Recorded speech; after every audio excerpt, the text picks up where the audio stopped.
one of the biggest pieces that I kind of identified this, and it's something that irks me, is when the IRA started in 1974, the contribution limit for an IRA was $1,500. Well, in 2024, the contribution limits are a little bit higher. So as of today, the contribution limits for an IRA are 7,000 and 8,000.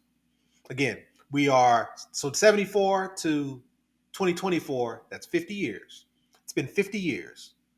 And the contribution limits for an IRA have gone up from $1,500 to $7,000. My concern with that is over a 50-year period, has anything else? Can you identify wages that have increased the same percentage the way your contribution limits inside of an IRA can go?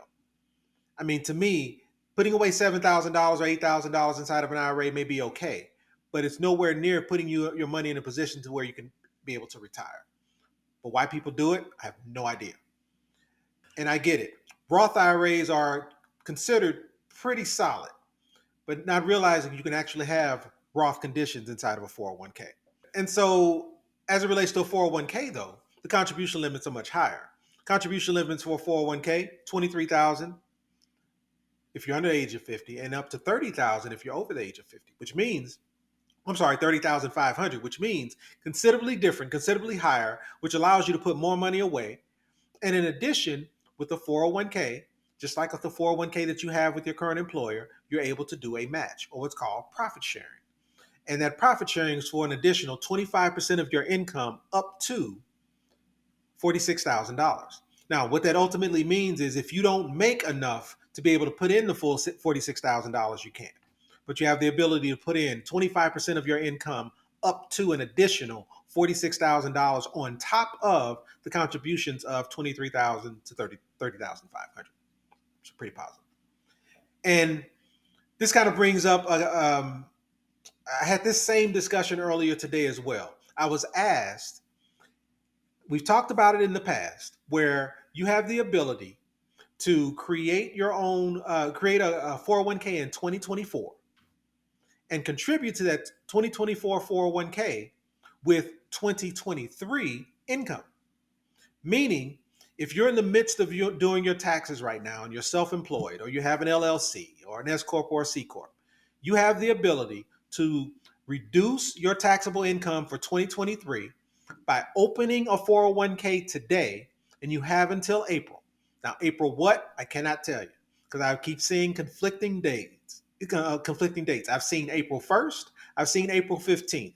So please, just like I'm not a financial advisor or a tax attorney, please consult your local tax person to identify what the true date is. But the moral of the story is this: you have it between now and April to be able to create a self-directed 401k, and you can reduce your taxable income for 2023 by contributing into that 401k using 2023 income, which will put you in a better position tax-wise.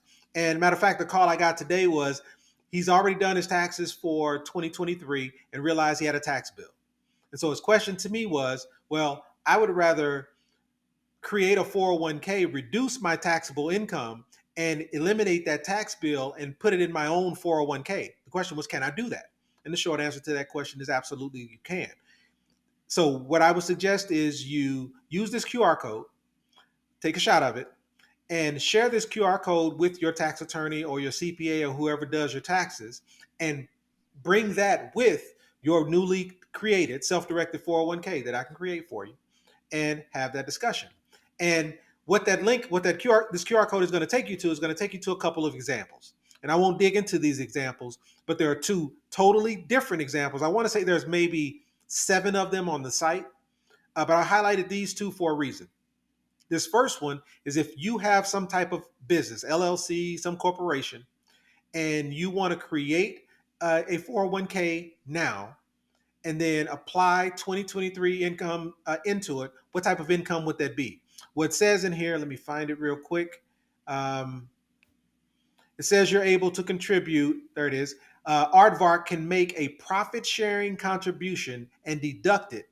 So what that's saying is when it's saying profit sharing contribution, if you remember the contribution limits here, I'll go back to it real quick.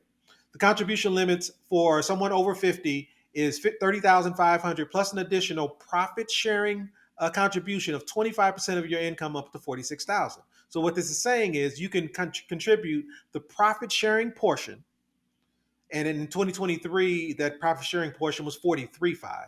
So you can contribute the profit sharing portion for 2023 in your 2024 401k and reduce your taxable income. So that's step one. So the first one is talking about the PSP portion. The second one is saying if you were a sole proprietor, a 1099, or a 1099 employee, or some type of solopreneur, then Yeah. you would be able to contribute. Let's see, where's that? It says self-employment income as an elective deferral. So what that's saying, let me go back to the contributions.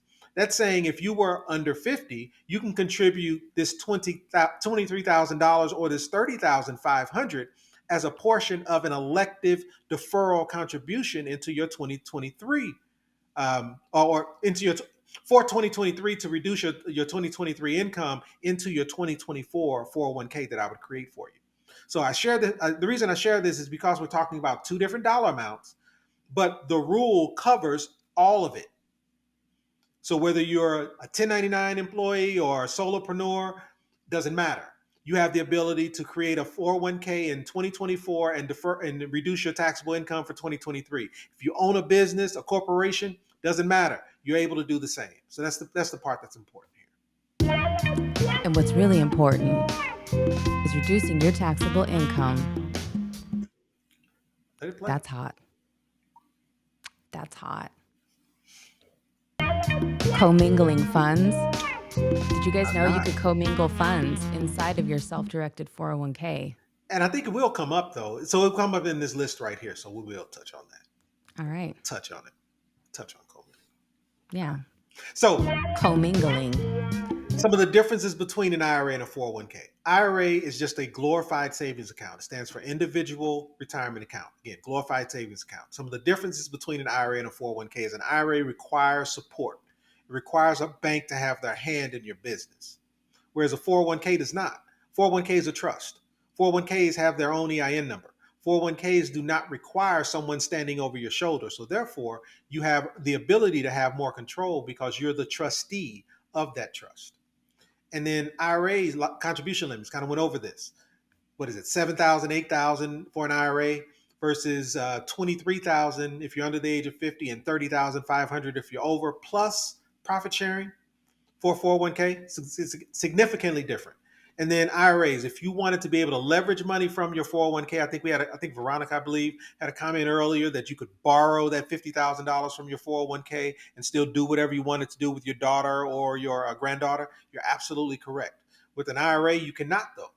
An IRA, you cannot borrow against. You can only take a taxable or penalizable distribution if you're under the age of 50. In a 401k, you can take a non-taxable distribution in the form of a personal loan. And that amount is 50% of what's in it, up to $50,000. And then an IRA, individual retirement account, one plan per person. But a 401k, you can have one plan for both. What does that mean? You and your spouse can commingle funds inside of the same 401k. We Well love played. to hear it. Well played. Oh, yeah. And then IRAs, UBIT versus no UBIT. I still haven't. I don't like that story. The story gets on my nerves because I think it triggers me. But I never Why? talk about the root of how UBIT started. I'm going to let you tell it one day. How about that? The sugar plant? The sugar, the sugar plant, Sugar mill? sugar mill. That is correct. Do you guys know the story? Put it in the chat if you know the story about UBIT. Why would anyone know the story about UBIT? I Why like would how why you would tell the story. why would anyone other than us know the story about UBIT? Let's get into it.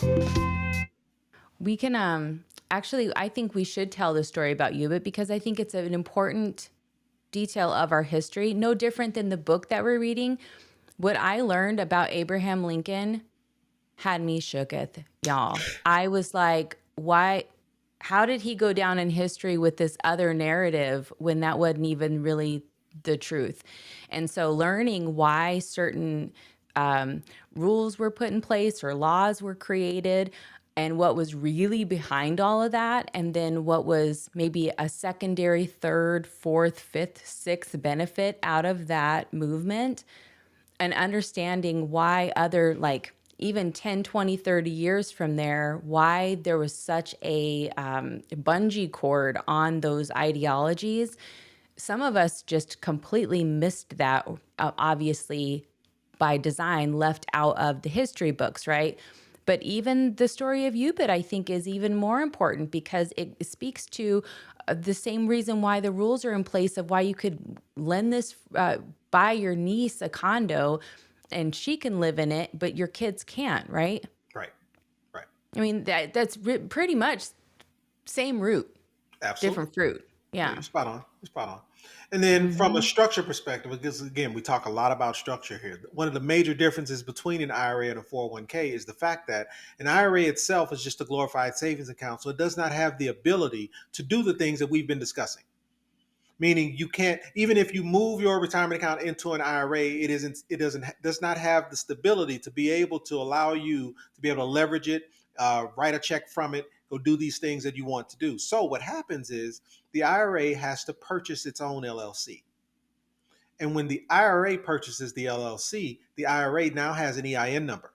And now, most of you know, that EIN number allows you to then use that IRA, those IRA dollars, very similar to having a checking account with a business. Once you have that EIN number, you're able to then invest from the checking account of the LLC that the IRA owns, using the funds from the IRA. So the IRA funds the checking account of the LLC, and that gives you checkbook control over those dollars. That structure is very important. But when you introduce that structure, when you introduce an LLC, you're introducing LLC fees, you're introducing custodial fees. Well, banks love custodial fees, which is why if you were to Google self-directed IRA, you will see hundreds of banks that offer self-directed IRAs. And it's because they get to introduce custodial fees, which means they get to nickel and dime your account.